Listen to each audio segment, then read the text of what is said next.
नमस्कार, बहुत स्वागत है आपका स्काई इंडिया टीवी में और मैं हूं आपके साथ दीक्षा। हम बात कर लेते हैं अगली बड़ी खबर की।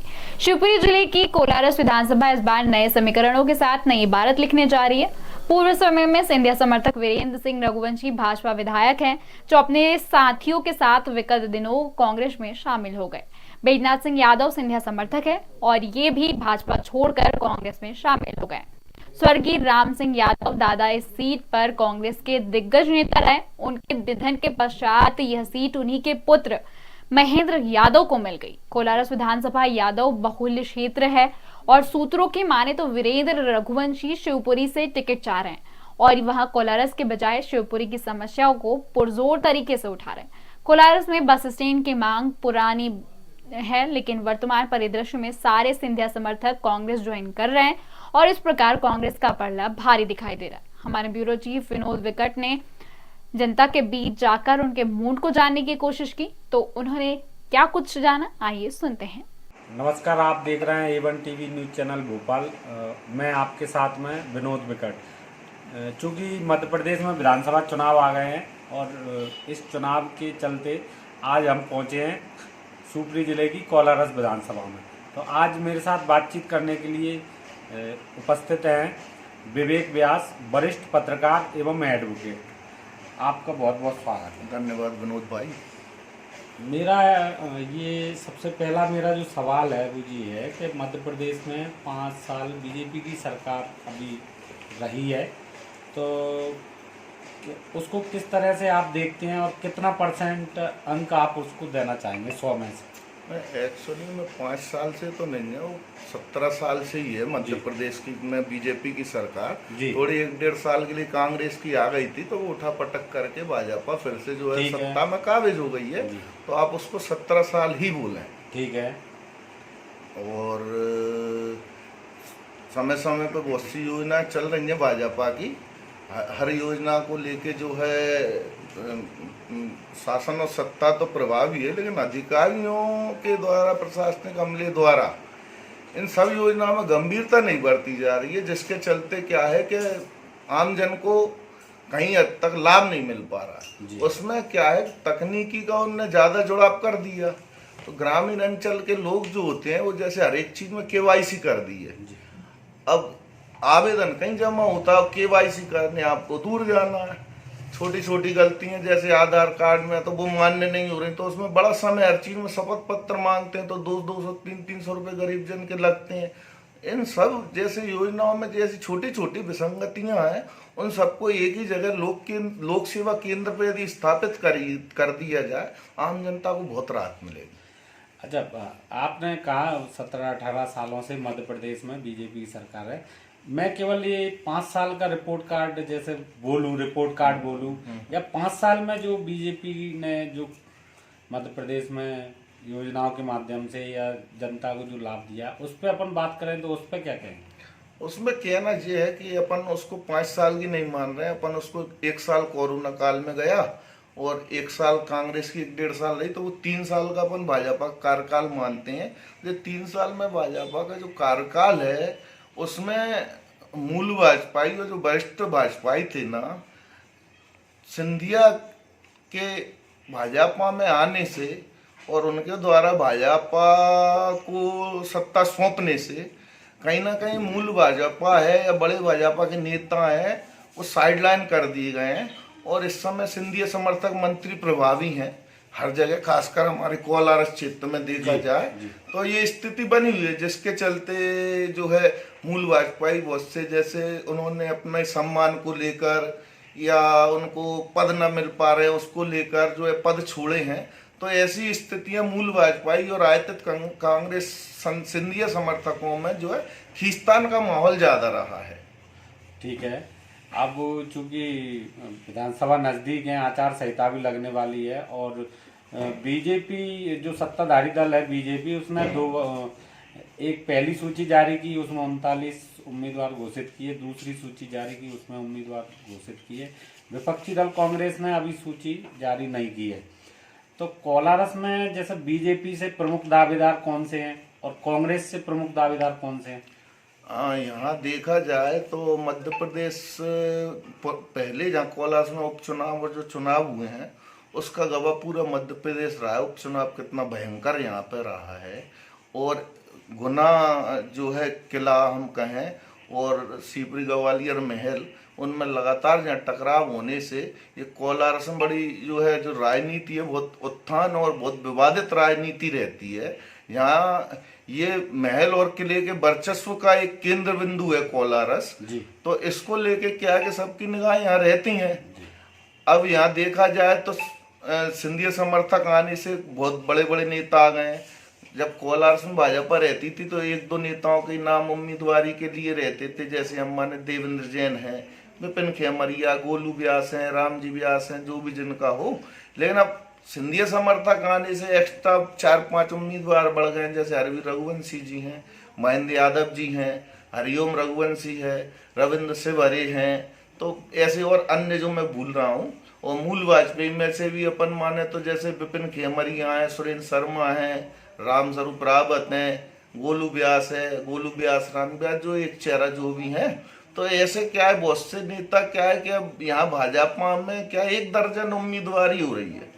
निश्चित ही मुझे ऐसा लगता है जिस हिसाब से शीर्ष नेतृत्व में मोदी अमित शाह जो निर्णय दे रहे हैं, तो यहाँ जो बिखराव फैलाव और अंतर्द्वंद है इसको शांत करने के लिए वो कोई नया बड़ा चेहरा उतार सकते हैं जिससे ये सब चीजें शांत हो जाए। ठीक है, बीजेपी के उम्मीदवार आपके कथन में मेरे सामने आ गए। अगर मैं कांग्रेस की बात करूं तो कांग्रेस में और बताएं कोलारस। कांग्रेस में मूल रूप से जो काम करने वाले व्यक्ति थे, जो शुरू से जिन्होंने मौका का इंतजार नहीं किया, मूल रूप से जुड़े रहे, ऐसे कांग्रेसियों में अशोक शर्मा गुरु जी हैं, भानु पारीक है, दीपक शिवहरे है, युवा नेता, बहुत मेहनत की है उसने, पवन यादव जी हैं जो लगातार जो है शुरू से कांग्रेस से जुड़े हुए हैं वो। तो ये तो मूल व्यक्ति हुए। अब जो इसमें जो है इन्होंने भाजपा छोड़ के जो कांग्रेस में अभी सदस्यता ग्रहण की है उसमें जैसे बैजनाथ सिंह जी हैं, गोटू जैन जी हैं और वीरेंद्र रघुवंशी जी हैं, ये 3 चेहरे। तो इन सब चेहरों में जो है यहाँ भी कांग्रेस में भी हम कह सकते हैं कि मूल कांग्रेसियों को शायद साइडलाइन किया जा रहा है और अभी प्रभावी रूप से इनकी उम्मीदवारी है। जी, आखिरी सवाल। अब मैं ये जैसे चूंकि बार बार देखने में आ रहा है और चैनलों पे भी आ रहा है कि मध्य प्रदेश में 50-50 बता रहे हैं, जो सीटें हैं मध्य प्रदेश की उसमें 50-50 बता रहे हैं, 50 भाजपा 50 कांग्रेस। आप क्या मानते हैं? नहीं, ये स्थिति थी, ये इस स्थिति की जानकारी वरिष्ठ नेतृत्व को है। इसका प्रमाण ये है कि सांसद और केंद्रीय मंत्री एक तरीके से देखा जाए नरेंद्र सिंह तोमर हैं, कैलाश विजयवर्गीय हैं, जो राष्ट्रीय स्तर के नेता, और भी 4-5 सांसदों को उन्होंने टिकट दिया है। तो कहीं ना कहीं डेंजर जोन वाली स्थितियों को कंट्रोल करने का उन्होंने प्रयास किया है।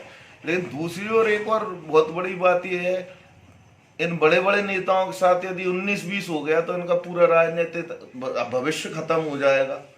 तो भाजपा को इस बात की जानकारी है कि 10-20 सीटें डेंजर जोन में हो। कहीं ना कहीं कांग्रेस सर्वे में भी आगे आ रही है और प्रभावी भी होती जान पड़ रही है। हम मध्य प्रदेश के परिप्रेक्ष्य में बात ना करें तो खासकर कोलारस में, सीपरी में ये कांग्रेस प्रभावी होती तो जा रही है। अब आगामी चुनाव आते आते क्या स्थितियां बनेंगी, ये कौन सा चेहरा देंगी, उस हिसाब से जीत हार निश्चित है। लेकिन हाँ, भाजपा इसको लेके बिल्कुल चिंतित भी और समझ भी रही है। इस कारण बड़े बड़े जो है नेता हैं उनको विधायक का टिकट दिया जा रहा है। तो चुनावी कवरेज में आज हम कोलारस में उपस्थित थे और मेरे साथ में बात करने के लिए वरिष्ठ पत्रकार विवेक व्यास एवं वो पत्रकारिता के साथ साथ में एडवोकेट भी हैं। हमने जितने भी सवाल उनसे किए उन्होंने बेबाकी से उनका जवाब दिया। चुनावी कवरेज में विनोद विकट को अब दीजिए इजाजत।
क्या नाम है आपका? थोड़ा जोर से बोलो। सीताराम सीताराम, कहाँ के रहने वाले हो? पूरे राज्य के। हाँ, तो आज किस लिए आए हो आप? काय का प्रोग्राम है? कांग्रेस का कांग्रेस का? तो कांग्रेस का क्या प्रोग्राम है? प्रोग्राम है अपने वोट लेने का, वोट लेने का? और हम भी मदद करेंगे इनकी। ऐसा थोड़ी होता है, हम कांग्रेस ही जन्म से चले आ रहे हैं। तो जन्म से कांग्रेस ही हो? तो कोलारस में बीजेपी जीतेगी या कांग्रेस? कांग्रेस जीतेगी। कांग्रेस जीतेगी, जो तुम दावा कर रहे हो। दावा है ही वो। अच्छा, तो उम्मीदवार कौन होगा?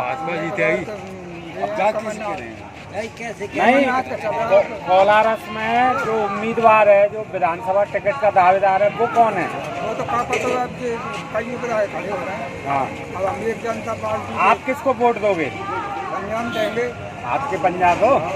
कांग्रेस की सरकार बनाना चाहते हो? बनाना चाहते हैं।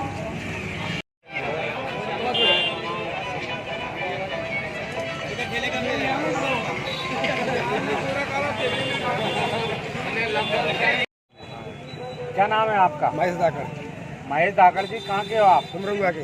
कुमरउआ के। तो आज का कोई कार्यक्रम में आए हो? नहीं, वैसे कार्यक्रम में नहीं आए, तुम बाजार आए। ये कौन सी विधानसभा है? कोलार विधानसभा। कोलारस विधानसभा।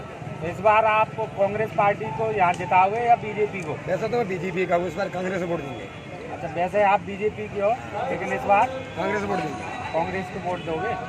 कांग्रेस की यहाँ से कांग्रेस का विधायक नहीं बनाओगे? रहा है, सारे लोग दे ही रहे हैं। रास्ते हैं आरक्षण बनने को, महिला पे आरक्षण पिछले वर्ग को दिया नहीं है। मान लो 2-2 रुपये दे के सब मजदूर खत्म कर दिया। मध्यम किसान परेशान है उससे। आराम की चीज उसको बिजनेस लाइन में दे दे, काम करके मजदूरी दे दे तो अच्छा लगता है। उद्योग लगाते हैं, उससे विकास होगा समाज का। इससे हरामी में और बन गया है पब्लिक जी। वैसे आप बीजेपी मैं बीजेपी को हमेशा बीजेपी वोट दिया है मैंने, लेकिन इस बार कांग्रेस देंगे। पूरा गांव दे रहा है इस बार मैंने टोटली। कौन सा गाँव है आपका? हम लोग पूरा गाँव कांग्रेस को वोट दे रहा है? कोई प्रत्याशी कोई भी हो।